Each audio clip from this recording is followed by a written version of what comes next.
नमस्कार. अॅग्रोवनच्या हवामान बुलेटिनमध्ये आपल्या सगळ्यांचं पुन्हा एकदा स्वागत. राज्यातील तापमानातील चढ उतार सुरूच आहेत. राज्यातील काही ठिकाणी कमाल तापमानाचा पारा 34 अंशांच्या पुढे गेलाय.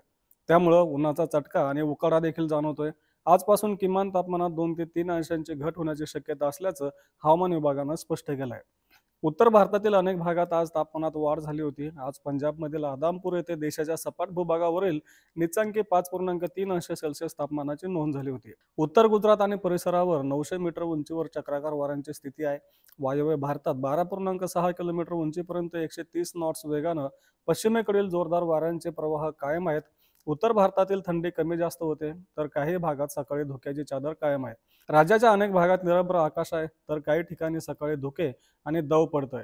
आज निफाड येथील गहू संशोधन केंद्रात 11.9 अंश सेल्सिअस तापमानाची नोंद झाली होती. उर्वरित राज्यात बहुतांश ठिकाणी किमान तापमान 11 ते 20 अंशाच्या दरम्यान होतं, तर कमाल तापमानाचा पारा चांगलाच वाढलाय.